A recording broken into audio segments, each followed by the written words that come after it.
I hope you're ready for action because today we're going into the Rift. That's right, I'm going to teach you how to play Riftbound, the new collectible trading card game inspired by the world of League of Legends. We'll be talking about the game with help from Proving Grounds, a box set for 2 to 4 players containing ready-to-play decks featuring some of our favorite League champs. We've got Annie, Master Yi, Garen, and Lux. This game was designed to be played one-on-one and multiplayer. In Proving Grounds, these champs were carefully balanced to be played against and with one another in 1v1s, 3 and 4 person free-for-alls, or 2v2s. Additionally, it was designed with newer players in mind so anyone can jump right into the game. And that makes it the perfect subject for this Learn to Play video, so let's go. The goal of Riftbound is to fight for control of battlefields, iconic locations from around the world of Runeterra. You'll do so with a deck of units, spells, and gear cards. You'll draw those cards to your hand and spend resources, runes, to play them. Once they're on the board, you'll use those cards to vie for control of battlefields. That's called conquering. And when you do it, you score a point.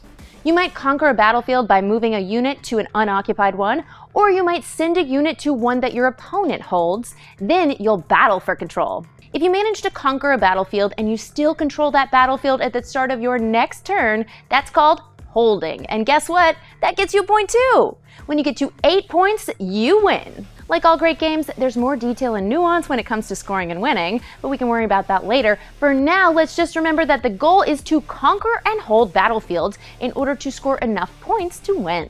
Now let's talk about the cards, runes, and battlefields that will define every game you play. When you play Riftbound, you'll pick up a deck of cards inspired by a champion from the world of League of Legends. That deck is going to be filled with a variety of different cards, and you'll use that deck to fight your friends for control of battlefields, scoring points, and hopefully be the first person to score enough points to win the game. As a very competitive person, that's my favorite part. In this section, you'll learn about units, the little fighters you'll send to battlefields. Units are essential to winning the game, so every deck will have a diverse array of them. We'll also learn about spells, which are cards that are played once for a splashy effect. There's also gear, the cards that live in your base and give you interesting recurring benefits. Finally, we'll talk about champion legend cards, the very special cards that your decks are built around that are always in play. Speaking of, every deck starts with a champion legend card that will define the overall theme and strategies for your deck. So let's go over the anatomy of a champion legend card.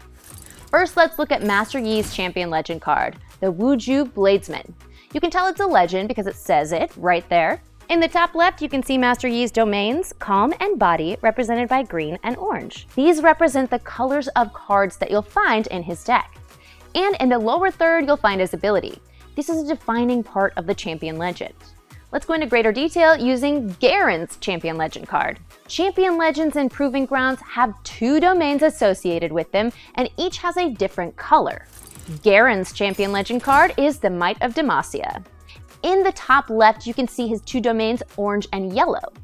Each domain has a theme that inspires the cards of its color. Garen's domains represent body and order. Cards in the orange domain, body, are all about strength, agility, and the force required to take what is rightfully yours. While yellow cards, representing order, are about loyalty, community, and the dedication to give yourself up for the good of the group. Your champion legend card will always be on your board, which means you will always benefit from his ability. Garen's ability reads, when you conquer, if you have 4 or more units in that battlefield, draw 2. You can see how he benefits from playing aggressively with lots of units on the board. Let's look at Master Yi again. When a friendly unit defends alone, it gets +2 might. Might is a number that represents how strong and durable a unit is. It's both your attack and your defense stat at the same time. When you play Master Yi, your units will benefit from his ability that adds might. Now let's look at Lux. When you play a spell that costs 5 or more, draw 1. A very different ability, and right away you can tell that Master Yi wants to send strong solitary units to battle, while Lux wants to play big spells. This is true for each champion legend. They all combine 2 domains, which create interesting synergies, and as a result, Garen's deck will play very differently than Lux's, even if they have some of the same cards. You can see how they significantly influence your deck and play experience. Next, we have units. These are the little warriors you're gonna use to conquer and hold battlefields, which is the way to score points and win the game. Let's have a look at Stalwart Toro to go over the anatomy of a unit card. In the top left, you can see the number 2. That's the amount of energy it costs to play. Some cards will have a little symbol beneath the energy cost, which means it also costs power to play. We'll return to energy and power later. In the top right, by the little sword and shield, is another 2. That's this card's might, how strong and tough it is. Finally, in the lower third, you can see that like Champion Legend cards, units also have abilities. Stalwart Poros is shield, +1 might while I'm a defender. If this little guy is at a battlefield and one of your opponents attacks him, he'll have +1 might for that combat. Units enter your base exhausted, and so when I play a unit, I can't use it till the start of my next turn when it readies. If I move a unit or use its ability, it will exhaust again and I'll have to wait another turn. I'll do a deep dive on these concepts like exhausting, energy, and might a little bit later. Until then, let's take a look at a different type of unit. So you already know each deck has a champion legend associated with it that starts on the board when you begin a game. But there's also another card that starts on the table as well, and that's your chosen champion card. These cards are also units, just a special type. So their energy and power costs, their might, and their abilities will all be arranged on the card in the same way as other units. Let's take a look at Lux Illuminated. You can see she costs 6 energy, and because of this little blue and white symbol, she also costs 1 power. She's got 5 might and an ability. When you play a spell that costs 5 or more, give me +3 might this turn. Remember Lux's Champion Legend card's ability? It also benefits when you play spells that cost 5 or more, so you can see how these work well together. When you play Lux's Proving Grounds deck, her Champion Legend card will start on the board, and the Chosen Champion card starts on the table next to it. I'm saying board and table for a reason. Your Champion Legend is on the board, and that term typically means that it's in play, which it is. However, this Chosen Champion isn't in play yet. Think of your Chosen Champion as an extra card that you can use as soon as you can pay for it, like any other card in your starting hand. Whenever you can pay her cost, you can play her, and then she's on the board. Every deck has a different Chosen Champion card designed to work with the strengths of that deck. There's another powerful card type you'll find in your deck that isn't a unit. I'm talking about spells. With spells, you pay their cost and get an immediate one-time effect, then you put that spell in your trash. You're done with it. Let's have a look at Annie's Incinerate to go over the anatomy of a spell. In the top left, we have the energy cost 2. Spells don't have might, so we can forget about that. And below we see the ability, deal 2 to a unit on a battlefield. You could use this spell to damage an enemy unit on a battlefield on your turn, or use it in a showdown. A showdown is a special time when both players can play spells or abilities even if it's not their turn. More on that later. For now, let's show a spell in action. I'm playing Lux, and Matt, where's Matt? I'm playing Garen. My heart and sword, always for Demacia.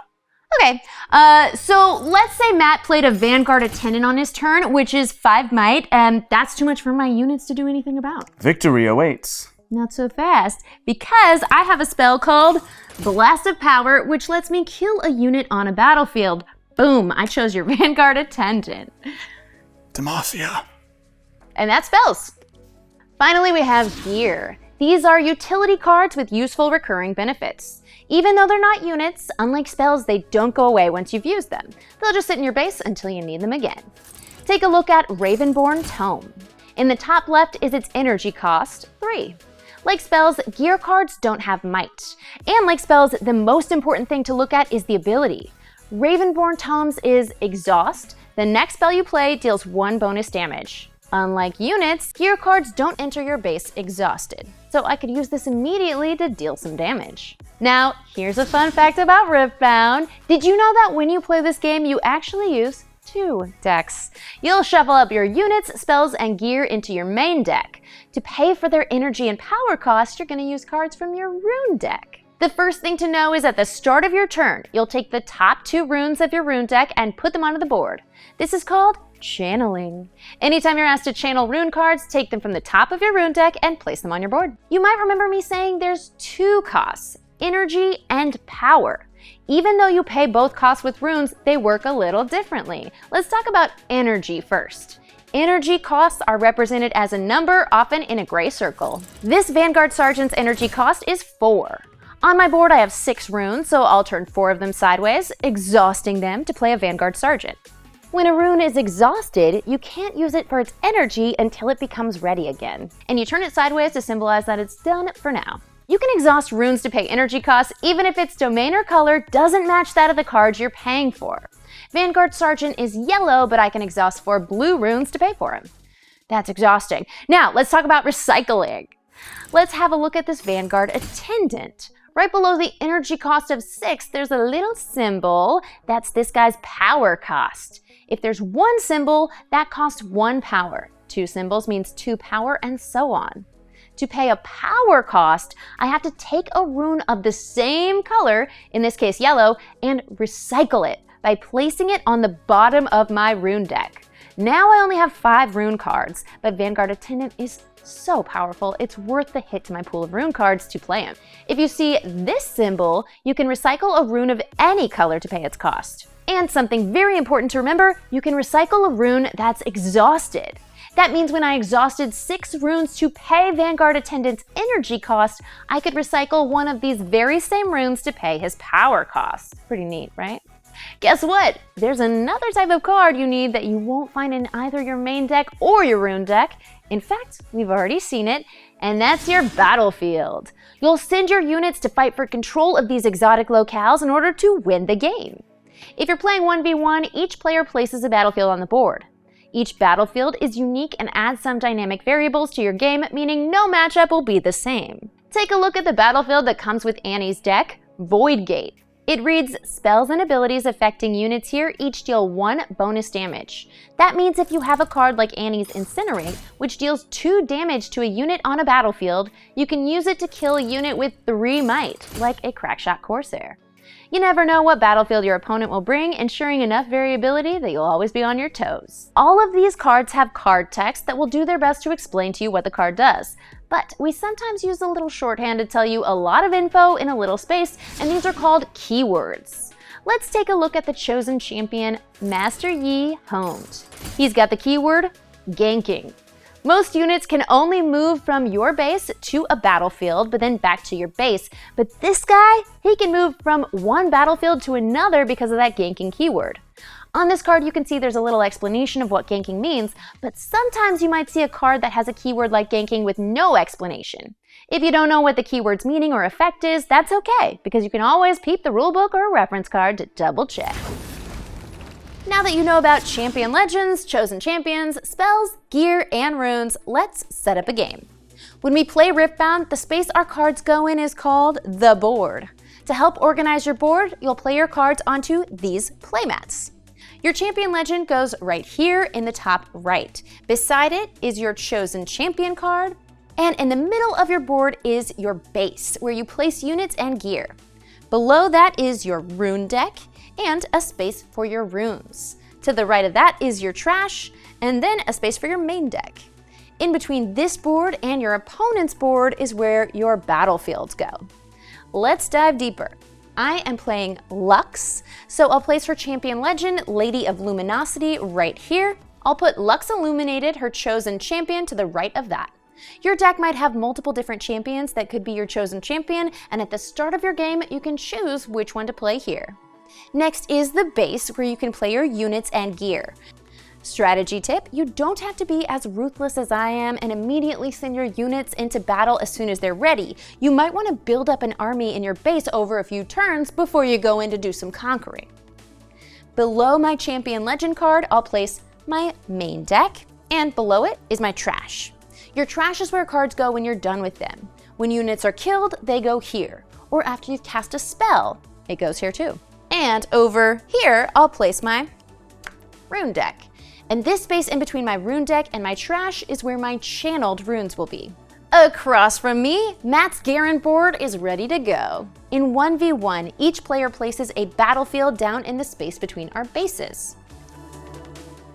Then we separately shuffle our main decks and our rune decks. This is what our boards look like before battle begins. I did a Garen thing. To start, choose who goes first. Matt and I are going to shuffle up our battlefields and he's going to pick randomly, but you can choose however you like. It me! All right, I played the Start to Peak battlefield, so that means I go first. We each draw 4 cards from our main deck, and if we want, we can mulligan up to 2 of them. That means if there's 1 or 2 cards I don't like, I can recycle them to the bottom of my deck and draw that many more. After we've mulliganed, we're ready to play. Let's recap a couple key terms before we jump in. Ready. When a card is upright, it's ready, and that means you can use it, like this Eager Apprentice. If it's in my base vertically, like this, that means it's ready. Exhaust. When you use a card's ability, or if you move a unit to or from a battlefield, you often exhaust it. That means it's turned to the side. Usually you can't use it again that turn. Some cards and effects will ready an exhausted card, meaning you can use it again. Most units enter your base exhausted. Not so eager, are we? Move. That's what it's called when a unit travels from your base to a battlefield, from one battlefield to another, or from a battlefield back to your base. If my Eager Apprentice is ready, I can exhaust it to move it to an unoccupied battlefield and conquer it.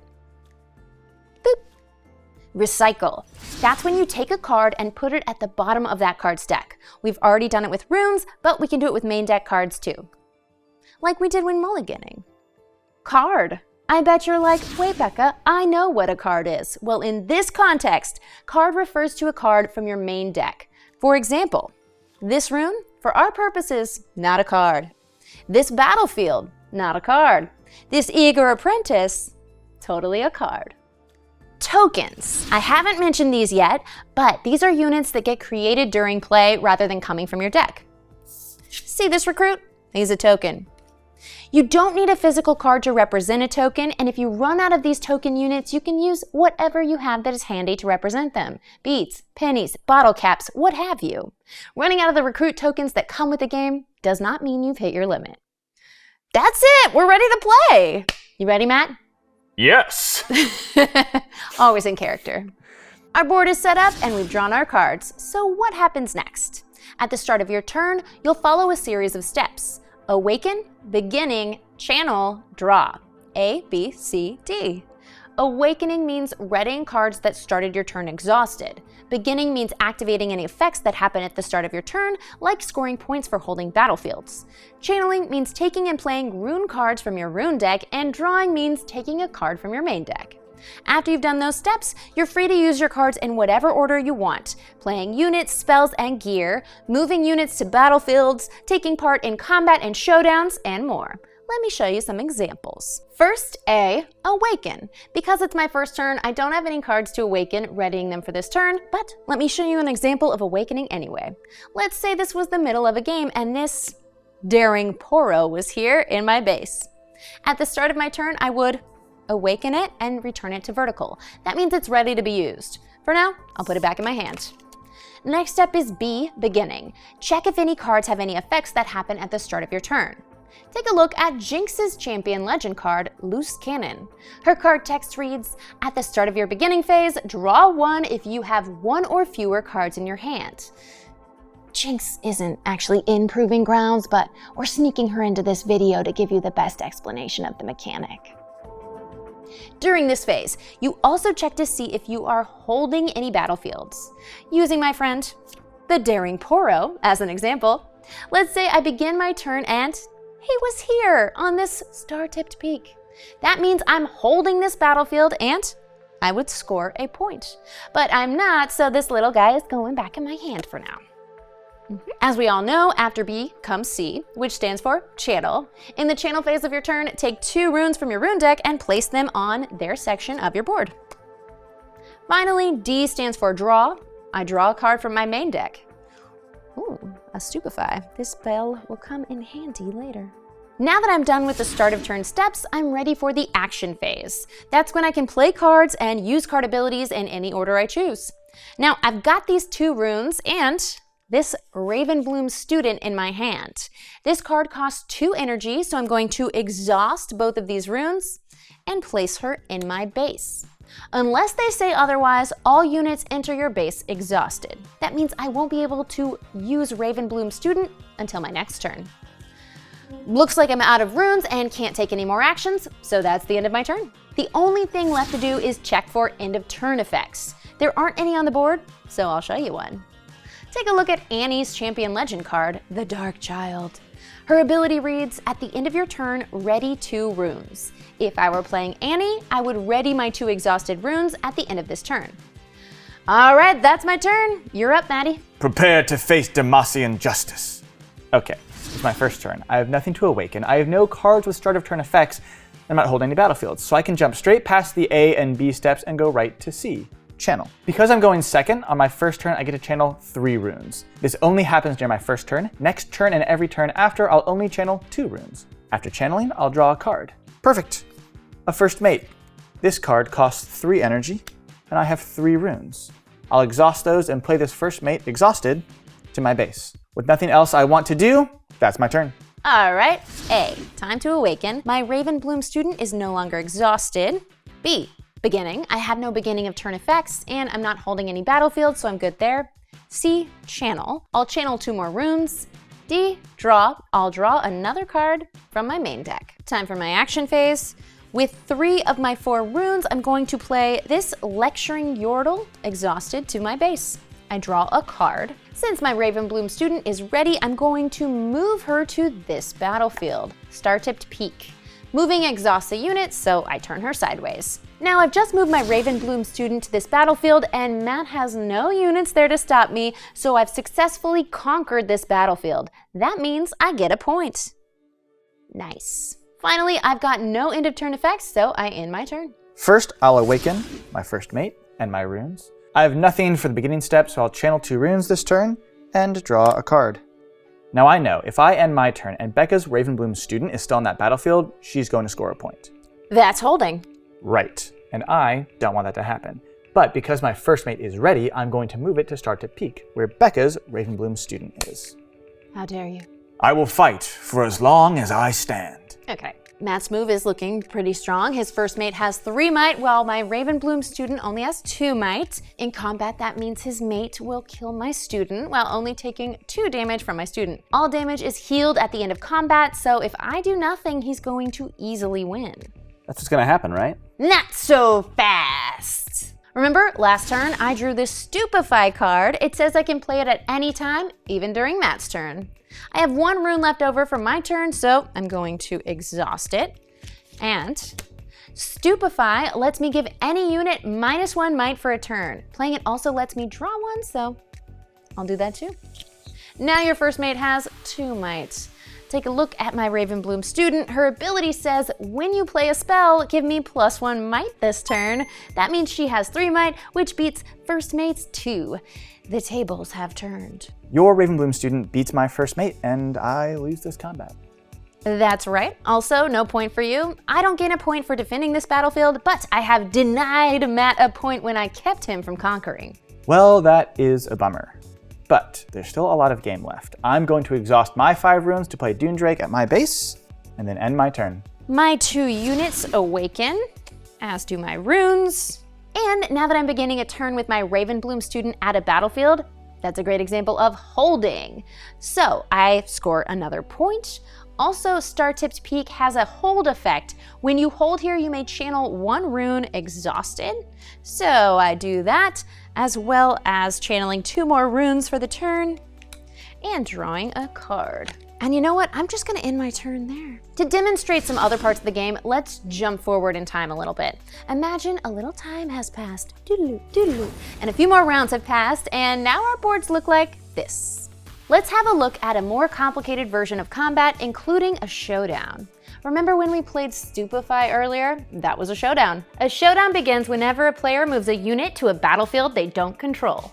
A showdown is the name for the sequence of events that happens when players play spells or abilities during combat. Most cards are only played on your turn, but many cards, especially spells, can be played on your opponent's turn when they move a unit to conquer an unoccupied battlefield, or when they initiate combat by moving a unit to a battlefield controlled by opposing units.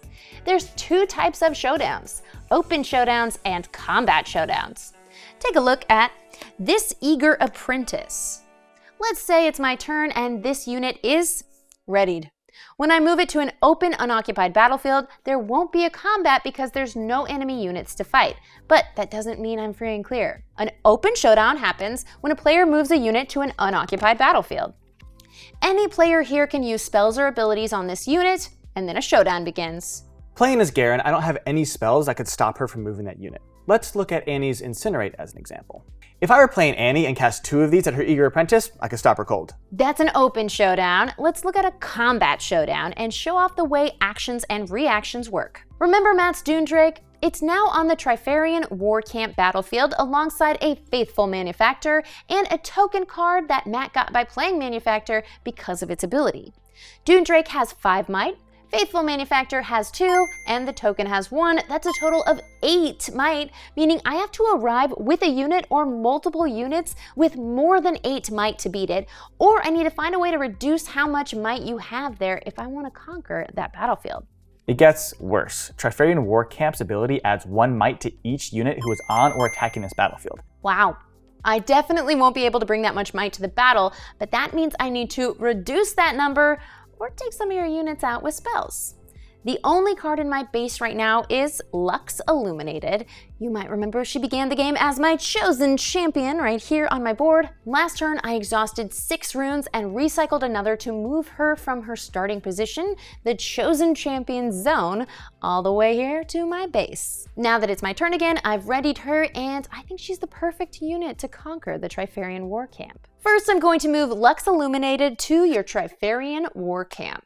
This starts a combat. Right now, my units have a combined 11 might, while your Lux only has 6, counting the bonus she gets from the War Camp.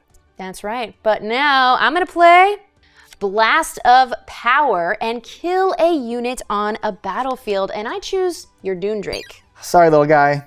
But wait, part of a showdown is that players can use cards with their reaction tag. That's right. Lots of spells have the action and reaction tag. This means you can play them during showdowns, which can happen on your opponent's turn. Right now it's my turn, but because we're in a showdown, that means Matt can play cards that say action or reaction on them. And I'm going to do just that by playing the card back to back, which lets me add +2 might to 2 units. Since doing that won't save my Doomdrake, I'm going to give this card's bonus to my Faithful Manufactor and the token at this battlefield. Thanks to the Trifarian War Camp's ability, they already had 5 might and now they have 9. That's still more than enough to defend from your Lux Illuminated. You forgot about Lux Illuminated's ability. When you play a spell that costs 5 energy or more, give me +3 might this turn, and Blast of Power does just that. That means she has 9 might this turn, and I am going to exhaust 1 more rune in order to play another Stupefy. This is a reaction on a reaction, and it gives a unit -1 might this turn to a minimum of 1 might, and I'm gonna play it on your Faithful Manufactor, and then I'm gonna draw 1 card. So that leaves Lux with a total of 9 might, and your units with a total of 8. Whew. Well, I don't have any cards in my hand that have the reaction or action tag on them, so I guess I lose this one. That's gonna be another point for me. Feels good. If Matt had another card with the action tag, he could have played it, but it would mean I could play any cards with the reaction tag, and this is known as the chain. Either player can use a spell or ability that says action on it, and the other player may play a card that says reaction on it. The reactions card effects may occur first, so they might disrupt the plans of the person who played the action card. Let's show an example of all this. Remember Annie's Incinerate? It deals 2 damage to a unit on the battlefield. Let's say Matt had a Daring Poro on the battlefield, and it was being targeted by this spell. Right now, Daring Poro has 2 might, and Incinerate deals 2 damage, so in theory, Daring Poro is toast. If I played back-to-back right now, Daring Poro would get +2 might, and Becca doesn't get to take back her move, so she still has to play Incinerate. Yup, that's right. Both the spell with the action tag Incinerate and the spell with the reaction tag back-to-back go off. Daring Poro is still on the field, and this interaction is now resolved. Now, either Matt or I could play a spell or ability with the action tag, and the other one of us could reply with a spell or ability with the reaction tag. And as you just saw, you can cast reactions on other reactions. You're not limited to reacting to actions. Reactions can be used to react to any spell or ability. They can't be used to react to units or gear, but they can be used to react to abilities of units or gear, including when I'm played abilities. This goes back and forth until neither player has any abilities or cards they can play or want to play during that showdown. Once you've resolved the effects of the spells and abilities played during the showdown, you resolve combat like we just did. Fun fact about showdowns: in multiplayer formats, like with 3 or 4 players, all participants at the table can potentially participate in a showdown. We'll show you an example of that a little bit later. Now, we keep saying spells and abilities, so let's show an example of an ability. Here's another Lux Champion card, Lux Crown Guard. Her card reads Exhaust, Reaction, add 2 energy, use only to play spells. Even though she's not a spell, her ability still has the reaction tag. Let's say that during a combat, this Lux Crown Guard was readied and not in the combat already, and I wanted to play Blast of Power, but I didn't have enough energy. After Matt played a card with the action tag, I could exhaust this Lux Crown Guard as a reaction, add 2 energy, then as an action, I could play Blast of Power.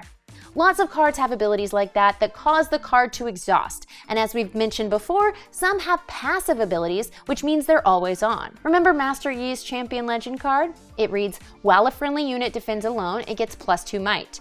That's considered a passive ability. You don't have to exhaust anything to take advantage of it, simply have a friendly unit defend a battlefield alone, and you get the benefit. Now, just to make sure all your combats go exactly as planned, let's take a deeper look at might. Let's show another example of combat at this star-tipped peak battlefield. Matt controls it with a Petty Officer and a Daring Poro. The Petty Officer has 5 might, while the Poro has 2. I have 2 Vanguard Sergeants in my base, and they each have 4 might. That's 8 against 7, so I'm gonna attack. Even though Becca's going to win this combat, I can still make trouble for her. That's because I get to decide where the damage from my units is distributed. I'm going to send 4 might at 1 Vanguard Sergeant. Ouch, off to the trash with you. And I'm going to send the remaining 3 at the other one. Even though this Vanguard Sergeant has taken 3 damage, that doesn't reduce his might. He still has 4 might for the purposes of this combat. But if he had taken 1 more damage, he'd be in the trash too. Once combat is resolved, and at the end of each turn, all damage is healed. On Matt's next turn, if he wants to defeat this Sergeant, he's gonna have to deal at least 4 damage to him. And these go to your trash. They trashy. Because damage is healed at the end of a turn or the end of combat, you can kill a unit outside of combat by casting multiple spells. If 2 of Annie's Incinerates are cast on a unit with 4 might, send it to the trash. That unit won't heal in between 2 casts of that spell. Fun fact, even though we didn't play any spells or abilities with the action or reaction tag during this lost combat, technically a showdown still happened. It was just one where 0 cards were played. Every combat has a showdown in it, whether it's one where dozens of cards are played or 0 cards. Ending a game. Let's have a look at how games end. In a one-on-one, you play to 8 points. During the game, you score points by conquering and holding battlefields, but to win the game, the rules are a little bit different. You can win the game by scoring your 8th point, holding 1 or more battlefields at the start of the turn. But if you want to score your winning point by conquering a battlefield, then you need to have already scored a point on the other battlefield by either holding or conquering it that same turn. Let's say I need to score 1 point to win, and Matt controls both battlefields. If I conquer just one of those battlefields, I won't score a point. Instead, I'll draw a card for the first battlefield I conquer.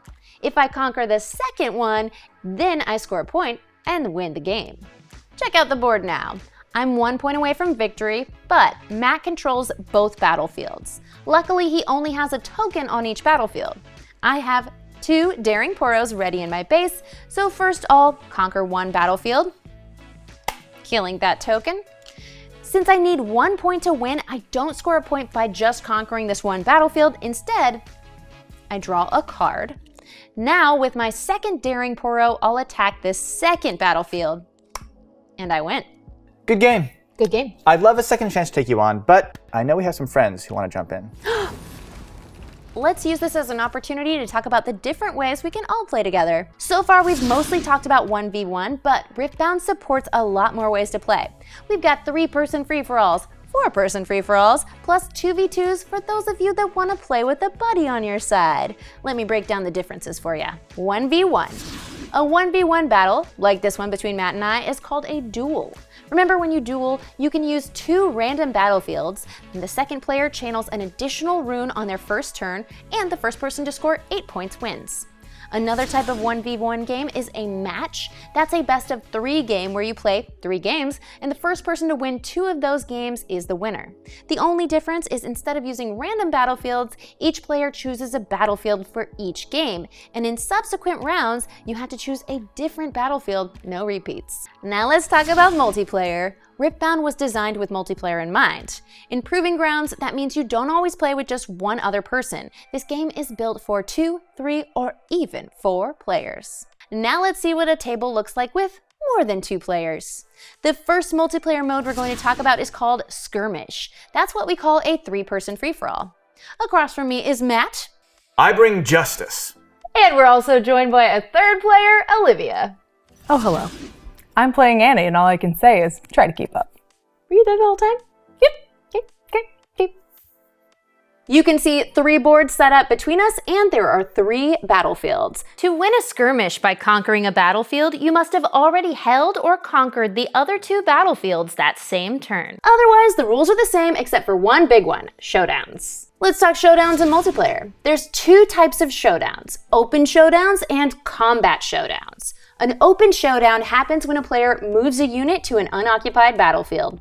Any player here can use spells or abilities on this unit, and then a showdown begins. Say it's my turn and I want to move this daring Poro to a battlefield. Well, I don't want you to score, so I'm going to incinerate your daring Poro. I'm not happy about that, but it's well within your rights. If I wanted to, I could play a spell with the reaction tag, but I don't think I want to, but Matt could also. I'm good, actually. Okay, wow. Then I guess my Poro goes to the trash. Fine. That's fine. Now let's talk about combat showdowns. In multiplayer showdowns, all the players can get in on the action. Take a look at the board here. Maddie controls this star-tipped peak battlefield, and it's got 3 units on it. Crackshot Corsair, a Noxian Drummer, and a token. Matt is also only 1 point away from victory, and it's his turn next. We must stop him. In my base, I only have my old friend Ravenbloom Student readied. She has way less might than I need to take that battlefield from Matt. Haha! Victory awaits. Hold on, I'm still going to attack with Ravenbloom Student and initiate a showdown. That's because in showdowns, anyone at the table can be invited to play cards. Olivia isn't part of this combat, it's between me and Matt, but I'm gonna invite Olivia to join since she doesn't want Matt to win either, so... Olivia? Can you help me out? I'm happy to help, and I think I have the perfect spell for this situation. Oh, hell yeah. Oh, hell yes. Oh, hell yes. Oh, hell no. For this showdown, since I'm playing Annie, got a lot of destructive spells, so I will join the fun. Woo. And play a Firestorm. I'll deal 3 damage to all enemy units at a battlefield. Okay, I don't like that because that also hurts my Ravenbloom Student, which would be destroyed. Correct. I don't want Matt to win, but I also don't want you to conquer it and take a point. Becca may have invited me to join the showdown, but it's still up to me who I help and what spells I play. Uh-huh. Got him. Okay, yeah, that's thank you. No problem. Something to keep in mind about multiplayer combat, even if everyone is involved in the showdown, combat can only ever involve units from 2 players. Riftbound also thrives on 4 players. Sephi is joining us to round out the table. Doubt is the greatest enemy. That's Master Yi Quap. I'm playing Master Yi. Oh, okay. Well, if we want to play a 4-person free-for-all, that's called War Mode. In War, the first player skips their first draw. The player going first also removes their battlefield. Even though we have 4 players, we only use 3 battlefields. The player going last channels an extra rune, and it still just takes 8 points to win. But what we want right now is a 2v2 player game.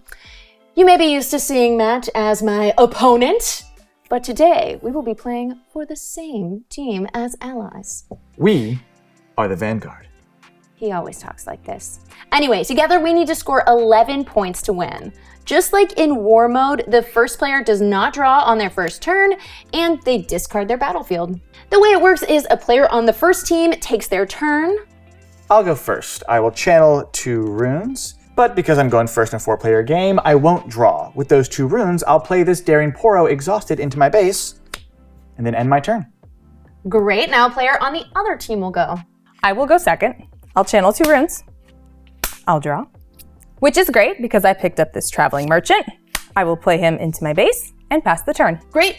Now it's back to us. Since Matt went first, now it's my turn. I will channel 2 runes. Draw.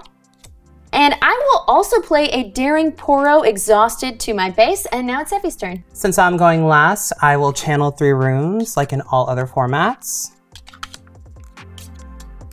And then I will draw a card. In future turns, I will just channel 2 runes. Since I have 3 runes, I will play the Wielder of Water and pass my turn. Now it's back to us. Since Matt went first, it begins this cycle again, and it's his turn. We'll continue in this order until either side wins the game, which will be us, right?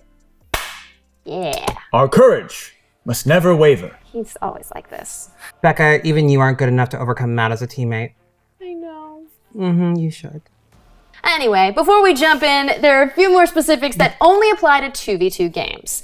Everyone can now participate in showdowns, no invitation needed.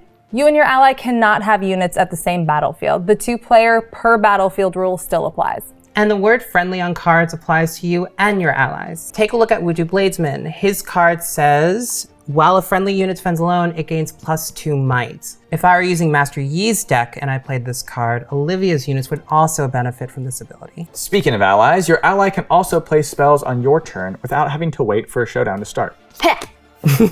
Helpful. And that's Riftbound by way of Proving Grounds. If you liked this video or have taken Proving Grounds for a spin and you're hungry for more, this is just the tip of the iceberg. Until then, remember, your turn starts with A, B, C, D. Either player in 1v1 can play actions and reactions during showdowns. Damage to might is healed after combat, and you can exhaust and recycle a rune on the same turn. Say that every night before you go to bed. I will. Okay. Thrice. You can find Proving Grounds and other Riftbound products at your local game stores starting October 2025. If you want to expand your experience beyond Proving Grounds, there will be lots of champions launching with Riftbound Set 1 Origins. Some classic champs like Victor, Lee Sin, or my favorite, Jinx, will be hitting shelves alongside booster packs that let you tweak and modify these decks to make them play exactly the way you want. Proving Grounds was specifically crafted for trading card game beginners.